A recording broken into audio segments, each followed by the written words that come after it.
کلا انہا تذکرہ، یہ لفظ بہت اہم ہے. تذکرہ، ذکرہ، تذکیر، فذکر بالقرآن، کیا معنی ہے اس کے؟ یاد دہانی صحیح ترین ترجمہ ہے، یاد دہانی. ایک ہے کسی کو کچھ سکھانا، نئی بات سکھانا، ایک ہے یاد دہانی. اسے ایک چیز معلوم تھی، کوئی بھول گیا، یاد کرانا. جیسے آپ کے کسی دوست نے آپ کو بہت قیمتی قلم دیا تھا، آپ نے اسے بہت سنبھال کر اپنے ٹرنک میں رکھ دیا. اب سال ہا سال ہو گئے، نہ دوست سے ملاقات، نہ وہ یاد. اچانک آپ نے کسی روز ٹرنک کھولا اور وہ قلم آ گیا، تو آپ کو دوست یاد آ جائے گا کہ نہیں؟ اسی لیے قرآن آفاق و انفس کے لیے آیات کہتا ہے. ہم اپنی آیات دکھائیں گے تمہیں، نشانی جس کو دیکھ کر تم ہمیں پہچانو گے. اور تذکرہ کا مطلب کیا ہے؟ پوٹینشلی ایمان ہر انسان کے دل میں موجود ہے. یہ جو روح جو ہمارے قلب کی مسکن مکین ہے، اس میں اللہ کی معرفت بھی ہے، اللہ کی محبت بھی ہے. البتہ ذہول کے پردے پڑ گئے ہیں، بھول اور نسیان طاری ہو گیا ہے. ہم دنیا ہی کے اندر گم ہو کر رہ گئے. ہماری ساری دلچسپیاں دنیا سے ہیں، لہذا ہماری توجہ ہی نہیں ہے. ورنہ ہر انسان کے دل میں یہ جو یہاں ہندوستان میں کہتے ہیں آتما اور پرماتما، آتما اور پرماتما کا تو تعلق بہت گہرا ہے. ابتدا میں بنا دی گئی تھی ارواح، جب ہم سب کے سب تمام انسان آدم سے لے کر اور تا قیامت جو انسان آئے گا دنیا میں، ان سب کی ارواح پیدا کر دی گئی. اور پوچھا گیا الست بربکم قالوا بلا، یاد ہے؟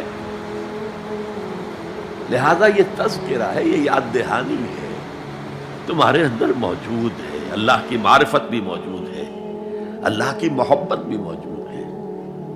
لیکن کلا بل ران علی قلوبہم ما کانوا یعملون، ان کے دلوں پر زنگ آ گیا ہے اب ان کے اعمال کی وجہ سے. شیشہ جو ہے وہ زنگ آلود ہو گیا. حضور نے فرمایا ان هذه القلوب لتصدع كما يصدع الحديد اذا اصابه الماء، ان دلوں پر بھی زنگ آ جاتا ہے جیسے کہ لوہے کے اوپر پانی پڑتا رہے تو اس کو زنگ آ جاتا ہے. پوچھا گیا فما جلاؤها یا رسول اللہ، اے اللہ کے رسول ہماری تلواروں کو زنگ لگتا ہے، ہم پالش کرتے ہیں، سیکل کرتے ہیں، وہ پھر چمک اٹھتے ہیں. تو دل پر اگر زنگ آ جائے تو اس کا علاج کیا ہے؟ دو چیزیں فرمائی، کثرت و ذکر الموت و تلاوت القرآن. دو کام کرو کثرت سے، موت کو یاد رکھو، یہاں رہنا نہیں ہے، جانا ہے. یہ ہمارا گھر نہیں ہے، یہ ہماری منزل نہیں ہے. ہمارا اصل گھر جو حضور نے فرمایا انما الدنیا خلقت لکم وانتم خلقتم للآخرہ، یہ دنیا تمہارے لیے بنائی گئی، تم آخرت کے لیے بنائے گئے. اسی لیے حضور نے فرمایا کن فی الدنیا کانک غریب وعابر السبیل، دنیا میں ایسے رہو جیسے راہ چلتے مسافر ہو یا اجنبی ہو.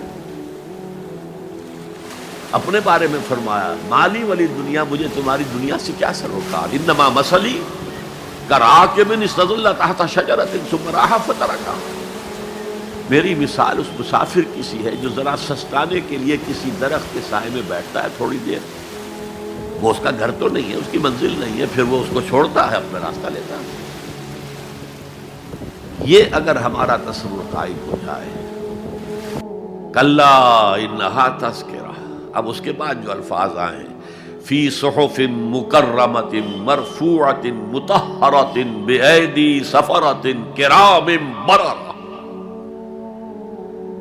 یہ جو قرآن ہے، جو تذکرہ ہے، یہ بڑے ہی انتہائی پاکیزہ صحیفوں میں ہے. فی صحف مکرمۃ، بڑے باعزت، مرفوعۃ مطہرۃ، مرفوع بلند اور انتہائی پاک. بے ایدی سفرۃ، یہ کن کے ہاتھوں میں ہے؟ لکھنے والے وہ فرشتے. بے ایدی سفرۃ کرام بررہ، جو نہایت باعزت ہے، بہت وفادار ہے اللہ کے. یعنی اصل قرآن کہاں ہے؟ لوح محفوظ میں ہے. اصل قرآن کہاں ہے؟ ابھی اگلی جو پڑھیں گے ہم، کتاب مکنون، چھپی ہوئی کتاب کے اندر ہے۔ اصل قرآن کہاں ہے؟ وَإِنَّهَا لَفِي أُمِّ الْكِتَابِ لَدَيْنَا لَعَلِيٌّ عَظِيمٌ، یہ تو اس ام الکتاب میں جو ہمارے پاس ہے، بہت بلند ہے اور بہت عظمت والا ہے۔